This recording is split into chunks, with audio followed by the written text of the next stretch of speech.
Hello friends, ancient history में आज हम डिस्कस करेंगे सुंग वंश। लास्ट वीडियो हमने जो देखा था वो था मौर्य वंश का, यानी एंशिएंट हिस्ट्री के सबसे समृद्ध शासन का।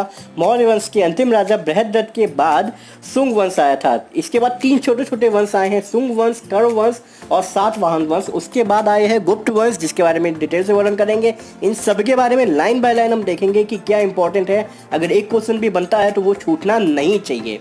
इसके लिए अगर आपने अभी तक हमारे चैनल को सब्सक्राइब नहीं किया है तो सब्सक्राइब कर लीजिए। वीडियो अच्छा लगे तो लाइक कर लीजिएगा, और अगर इसकी पीडीएफ चाहिए तो हमारे टेलीग्राम चैनल iInfoInfinity से सर्च कर लीजिए, आपको मिल जाएगा। ठीक है, तो वहाँ पे इसकी सारी की सारी पीडीएफ भी अवेलेबल हैं। तो चलिए बात करते हैं सुंग वंश पे। तो ये जो शासन रहा है ये 185 बीसी से लेके 75 बीसी तक रहा। ये था सुंग वंश का एम्पायर। तो आपने लास्ट टाइम देखा था कि मौर्य वंश के एम्पायर में जो था वो भारत से लेकर के अफगानिस्तान, अफ्रीका तक फैल गया था, पर सुंग वंश काफ़ी हद तक सिमट के आ गया, क्योंकि मौर्य वंश के जितने भी सक्सेसिव राजा रहे हैं वो उतने शक्तिशाली नहीं रहे, और छोटे छोटे बहुत सारे राज्यों ने बगावत कर दी और उसके बाद उन्होंने अपने क्षेत्र को अलग से राज्य बना लिया। तो ये था सुंग वंश का एम्पायर, जो कि उज्जैन से लेकर के पूर्वी इंडिया से, जो कहते हैं ईस्टर्न स्टेट्स हो गया, आसाम, श्रीलंका, आसाम, बांग्लादेश और थोड़ा नेपाल एरिया, बिहार को लेकर के फैला हुआ था। ये था सुंग वंश। तो चलिए ये था मैप। इसके बाद हम बात करते हैं सुंग वंश के स्थापक। वो थे पुष्यमित्र सुंग, जिन्होंने बृहद्रथ की हत्या करने के बाद अपना प्रथम राजा बने और सुंग वंश की स्थापना करी। वो इससे पहले मौर्य वंश की सेना में सेनापति थे।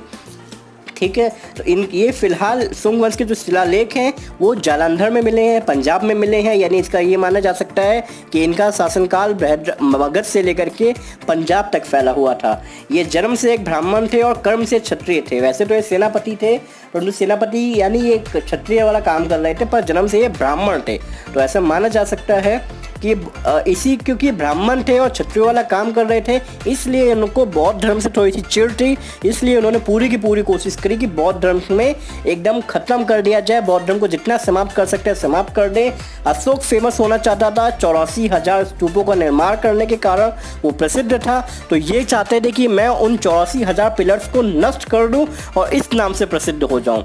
ठीक है, तो इसके लिए उन्होंने बहुत सारे प्रसिद्ध स्तूपों को नष्ट भी करवा दिया है। इसके अलावा इन्होंने दोबारा से, ब्राह्मण थे जन्म से, इसलिए उन्होंने दोबारा से वैदिक धर्म की स्थापना करी, वैदिक धर्म की स्थापना करी, और वैदिक धर्म के हिसाब से पूजा पाठ, धर्मकांड, ब्राह्मण, क्षत्रिय, वैश्य, शूद्र वाला शासनकाल उन्होंने चालू कर दिया। इसके समय पे जो राजधानी बनी है वो थी पाटलिपुत्र। इसके अलावा पुष्यमित्र सुंग का जो पुत्र था अग्निमित्र, वो विदिशा का उपराजा था, और धनदेव जो था कौशल का राज्यपाल। के बहुत सारे पुत्र थे, एक अग्निमित्र विदिशा का उपराजा, धनदेव कौशल का राज्यपाल था, राजकुमार सेना के संचालक थे। इसी समय पे पुराणों के अनुसार सुंग वंश का जो 10वां और अंतिम नरेश था वो देवभूमि था। उसने 10 वर्षों तक राज्य किया, परंतु अत्यधिक विलासी था, जिस वजह से इनका अंत होने लगा, या शासनकाल साम्राज्य का अंत होने लगा। तो देवभूति के बारे में ये मिलता है कि पुष्यमित्र का जो साम्राज्य था उन्होंने हिमालय से लेकर के दक्षिण तक फैला लिया था, पंजाब से लेकर मगध तक फैला हुआ, क्योंकि जालंधर में इनके अवशेष मिले थे। ऐसा माना जाता है कि मगध से लेकर के पंजाब तक इनका फैला हुआ था। अंतिम शासक देवभूति के जो मंत्री थे वसुदेव, उन्होंने इनकी हत्या कर दी। उसके बाद सुंग वंश की समाप्ति हो गई। समाप्ति होने के बाद जो वसुदेव थे वो मगध की गद्दी पे बैठे और कर्ण वंश की स्थापना करी। तो इसी के साथ जो अगला वीडियो आएगा हमारा वो आएगा कर्ण वंश का, कि कर्ण वंश कैसे आया, क्या क्या हुआ। तो चलिए उस वीडियो को डिस्कस करेंगे नेक्स्ट वीडियो में। तो कैसा लगा आपको वीडियो, इन्फॉर्मेशन अच्छी लगे तो इस चैनल को लाइक और सब्सक्राइब करना ना भूलिए। वीडियो अच्छा लगे तो जितने भी एस्पिरेंट हैं उन सबके संग इसे शेयर जरूर करिए। Thank you all of you.